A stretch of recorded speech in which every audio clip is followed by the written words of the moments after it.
I have been struggling with perfectionism literally all my life, and when it comes to making these videos, I have this thing in my head where it's like I use a camera and I color grade it and I do all this stuff that takes freaking ages, and you know, using lighting and just trying to make it as perfect and beautiful as possible. But that process is quite exhausting for me to maintain, and I have this thing like against my phone camera that I'm like, it's not good enough if I use my phone camera for my videos, because I should be using my big professional camera with a microphone and it should be all like fucking cinema quality shit. Why? Do you know what I mean? Why can't I use what I'm using right now? Why can't I use my phone? What is gonna happen?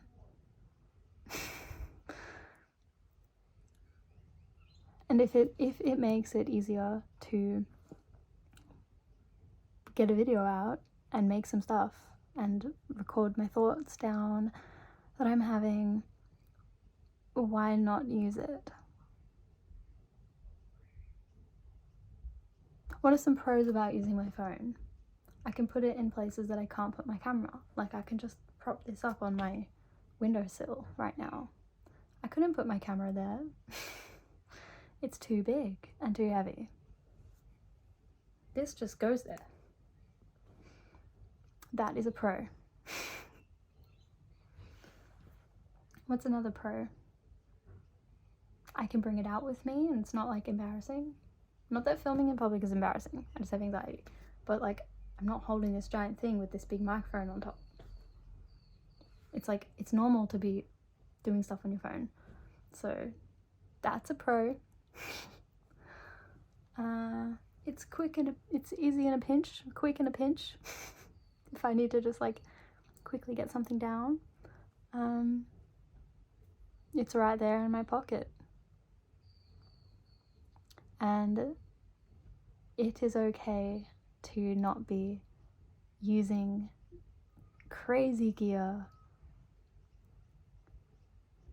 to make videos that are essentially just like to document things. They're not short films, they're not feature films. They're not intended to be like pieces of fucking art all the time. But I approach everything like it's a piece of fucking art. I approach literally everything I do with this perfectionism mindset, and it honestly gets in the way more than it helps me. And enough is enough. There has to be a line where that is, I can't just accept that because I don't get things done.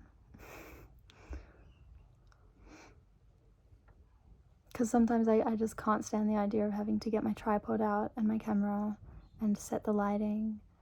And so when I don't film, and then it will be like a month and I haven't filmed because of that reason.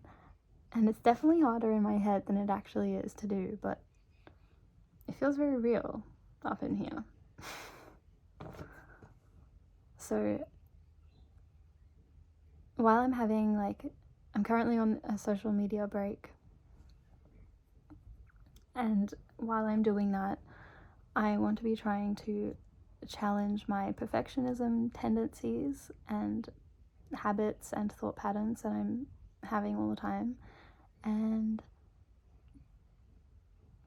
try things that I don't usually try, and lower my standards in certain areas of my art practice and my YouTube channel, and just try and go easy on a few things every now and then, and approach things in a more relaxed manner, with a more what gets the job done mindset. Because it's more important for me to document than to document in like a really like cinematic looking way, like getting so I can color grade and pull out all these colors and it look all professional and stuff. Like why is that important if I'm just doing like a little YouTube video? Because I watch YouTube videos of people who use their phones and I fucking love them and I love their content and I think that their videos are beautiful because it's the energy of the videos, like what is in the videos, like the shots and what they're talking about and the music and the edit. And it doesn't fucking matter what they filmed it on, because I don't care. I don't care when people use their phones. I don't even fucking notice. Like, this was a nice video. And you can tell it's shot on a phone. It doesn't bother me though. So why hold myself to that expectation, thinking that it's like, is it because I don't like it for myself, or is it because I'm worried that people are going to be like, that was shot on a phone, not a camera? And if it's that, that's ridiculous, because no one cares, and I know that because I don't care when other people are using their phone. This is the essence of perfectionism, and being a perfectionist is basically all the advice that you give to someone to kind of like combat perfectionism. I'll give that to, I would say it to a friend, I would say it to anyone, you know. You don't need to be perfect. Perfect doesn't exist. Just lower your standards and do what makes you feel good and make things you love. But then it's like the perfectionist brain hears that and goes, but that doesn't apply to me.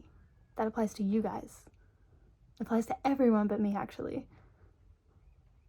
I'm not allowed to relax. I'm not allowed to just fucking take a step back and chill and do it for fun and try and find fun and ease in it. I have to make sure it's perfect. And I would never say that to a friend or anyone. And this is what I keep trying to remind myself anytime I'm dealing with something like this. It's like, would you tell a friend that? The answer is no, because that's mean. So why are you telling yourself that? Be a friend to yourself. Anyway, there's some thoughts.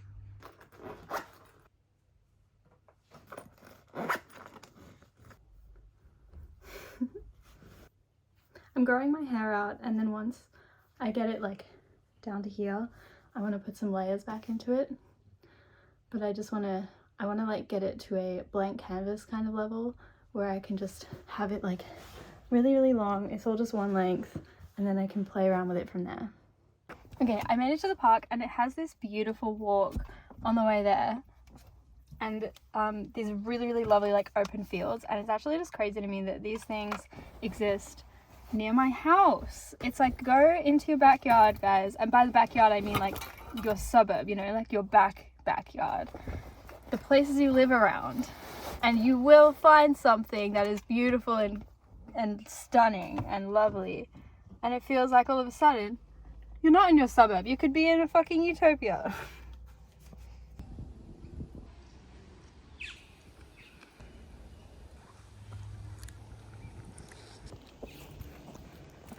It's so beautiful here.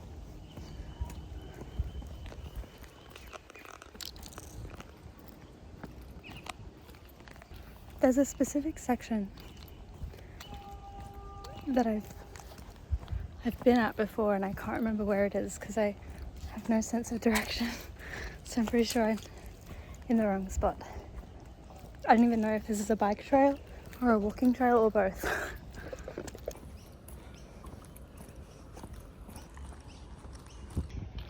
This is definitely a different area than I was here with Caleb last time, but we're here for the adventure, so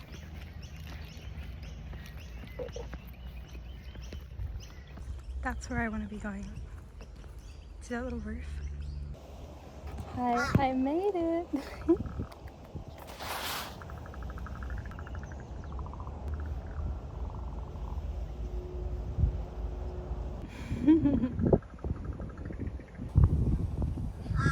It's the setup.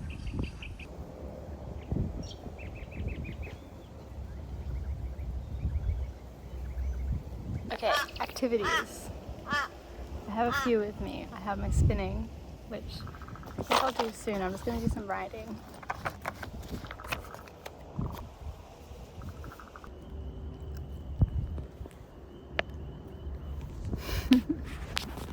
It's 11 a.m. and I'm riding this from the table at the top of that hill by the boardwalk with the magpies, almost at the end of my journal. This will be the second journal in my life I've ever filled.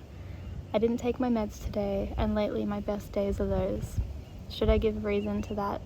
There's something so alive about the world without stimulants, something so alive about my own head. Lots of thoughts that aren't necessarily to do with anything important. Important meaning work-related things, which I have an unhealthy attachment to. So much so that I don't always see these meaningless thoughts with importance. But the way I feel right now is one where I want to be alive. I want to be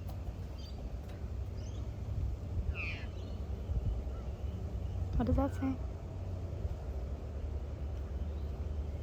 Oh, he's gone. I want to be in the sun and soak up moments that aren't work so I can use them to inspire the thing I do next.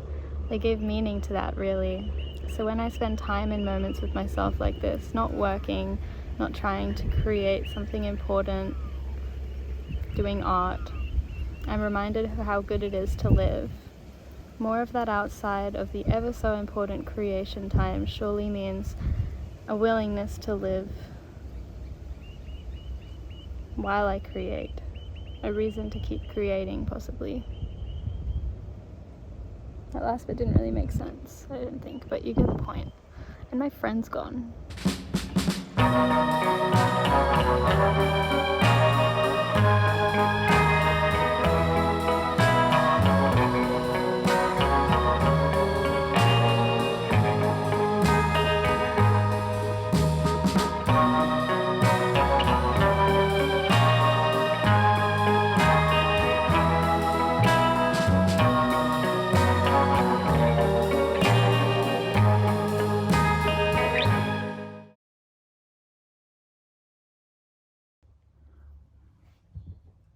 I used to be so obsessed with doing my hair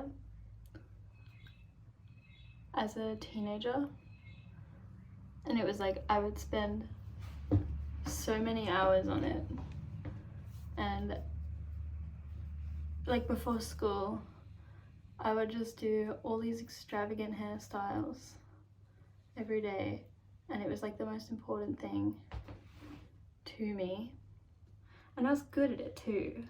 I was really good at hair, and I became like the hair curler in the family. Like anytime someone needed their hair curling or braided, it was like, George, can you do my hair? Can you do your sister's hair? Can you curl the family friend's 5-year-old's hair? It's like, yeah, sure. Why did no one else learn how to do it? It's really easy. I was just really obsessed with it, and I think because it's like, it's repetitive, and I just really liked the intention behind it. Yeah, I think it was like this, also this expression of femininity and girlhood, and becoming like, you know, if you care about your appearance, like that's what girls do.